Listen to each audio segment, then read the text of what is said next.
Hello, everybody, and welcome. How are we all today? It is, we're on Tuesday already. And I wanted to talk to you all today about being frightened of our own shadow.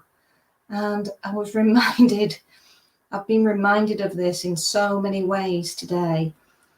Just taking the poochies out and hearing somebody go past the garden talking to their own dog, saying, "Gosh, you're frightened of your own shadow, come on." And it reminded me of a little dog that unfortunately has passed away now, but he was a really beautiful soul. But he was so frightened of his own shadow that every time the sun shone really brightly, and it shone his shadow, you could see his shadow on the grass, he would literally attack his shadow and start to pull out all the grass as fast as he could, as if he was trying to get the shadow. It absolutely terrified him. And so many things have been sort of coming at me in other ways of us facing perhaps our own ancestral lineage, our own family patterns of behavior, and breaking away from those, because we can only sort of break away from those patterns of behavior that frighten us, that we dislike, that make us uncomfortable, that we don't really want to look at, if we consciously become aware of them. And it is a conscious thing, otherwise we can't consciously move away from it. We're just sort of stuck in that cycle. So even though we might not actually want to go physically into it again, face it, talk about it, being aware of it and actually observing the patterns of behavior that are attached to it, and when these signals might come again to trigger us. And we can see this in our own families playing out. And we might be able to see it in parents and our children, and we're in the middle of it, knowing that we've tried to break away from this pattern, but you're still seeing elements of it in your own families.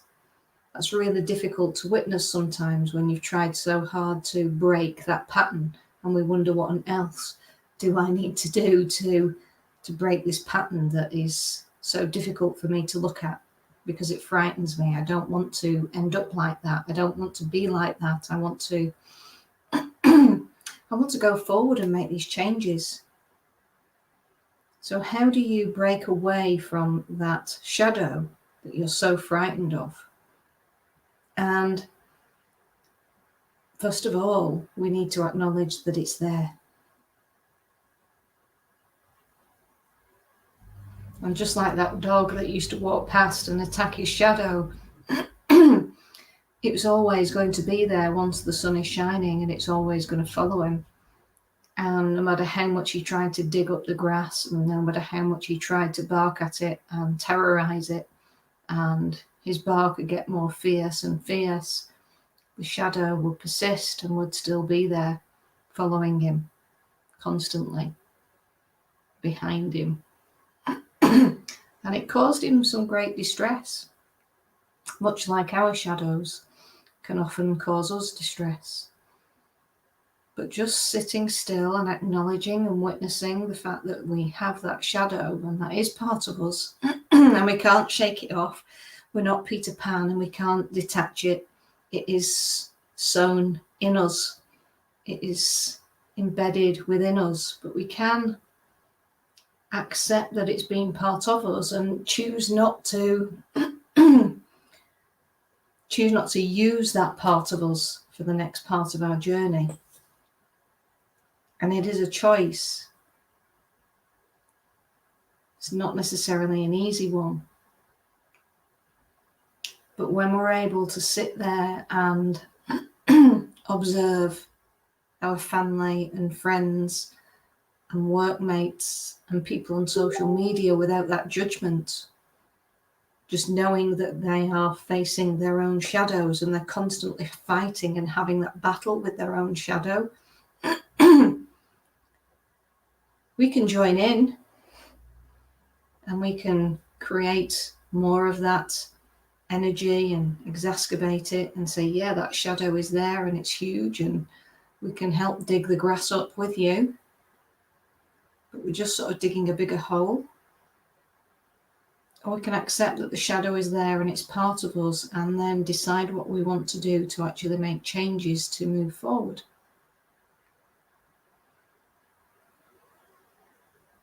And it might be that we don't need to look at it and just glance. It's there. Okay, you're there. That's fine. But what can I do to actually move forward and create something new in front of me that is so interesting, it's so creative, it's so fascinating, that that's where my attention is. That's what I'm focusing on. That's where I'm heading towards. That's what I'm really excited about. Okay, yeah, that shadow's there. That shadow's there and it's going to be there. It's always going to be there. But I don't need to keep delving back into it. It's okay for me now to move forward into that exciting new part of my journey that's really exciting because I've made it so. So what can you do to make that journey in front of you really exciting? What can you think of? What can you create? Because it's when we get into that creation mode, that expressive mode, that other part of you that is really bursting to get out and explore those other parts of you, those other areas in your life that, you know, that shadow might still be attached to you. But what about that sunshine, bright, beautiful sunshine, that golden part of you, that golden nugget, those gems that have been hidden away for so long that it's time for them to come out and get polished off and gleam so beautiful in front of you that you want to celebrate it. Because you've all got it, we've all got it inside us. And so have our ancestors, and so have our kids. In fact, a beautiful 7-year-old little boy who I was talking to yesterday, who is actually going to be one of our very special Inner Gold guides for Quest 79. In fact, I must say, everybody, and do excuse me, he is my favourite Inner Gold guide because the wisdom of this 7-year-old is absolutely phenomenal. And what did he say yesterday? He said, don't tell your children to be good. Tell them to shine. Let them shine in their own unique, beautiful way, which might be challenging because that will stretch you as well as them. But life is a challenge.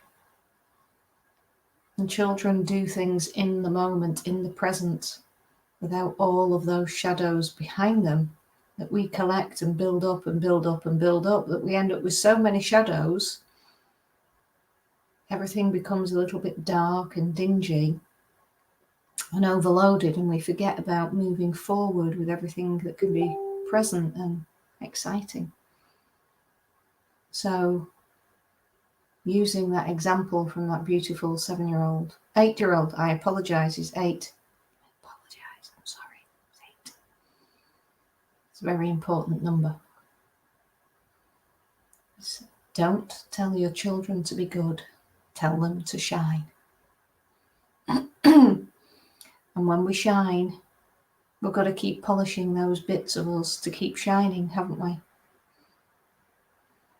That means constantly, you know, looking at ourselves, picking out those other hidden gems and giving them a good old polish. That means accepting that, you know, we've got a little bit dirty, we've got a little bit rusty, we've got a bit mucky. The shit's hit the fan sometimes, you know what I mean? And that's okay. It happens to every single age that we're at. So we have a choice of what to be.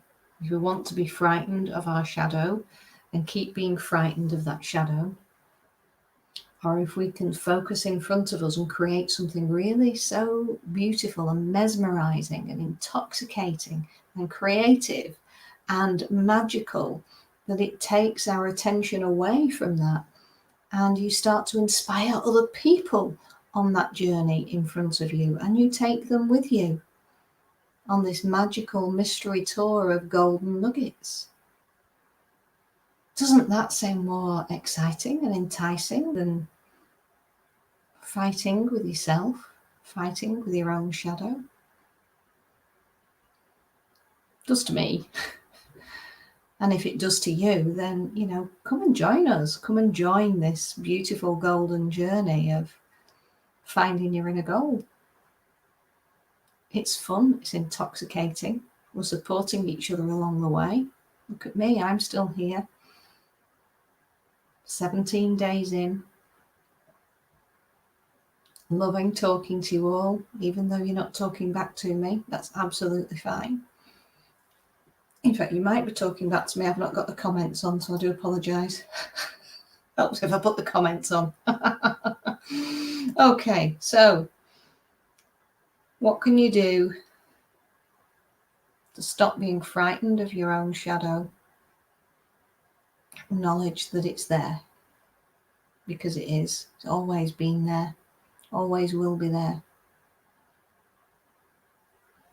But much like little Freddy, the dog that used to go past and fight and attack his own shadow and pull up the grass and create such a scene that we all used to come out and stand and watch him and go, oh, poor Freddy. You know what? How often do we see that? We come out and we go, yeah, oh gosh, you poor thing, you're fighting your own shadow. There's not a lot we can do about that other than sympathise with you. I go, yes, that is an absolute shame. The only person that can really, truly be on your journey of your life for the whole time, who is there for the whole time, is you.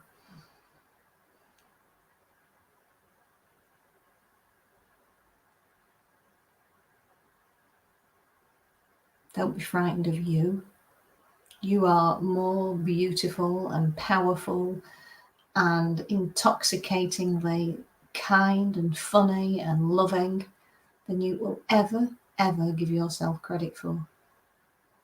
But if you actually start the journey and look at all those aspects, again, it's intoxicatingly compelling for you to continue that journey, because you start to inspire yourself. So I hope to see you all soon. In fact, well, I'll be here again tomorrow. So I'll be here tomorrow. I hope you'll join me. I hope you'll come and say hi. Maybe you might want to join me on the live. That'd be beautiful too. So for now, good night. God bless. See you soon.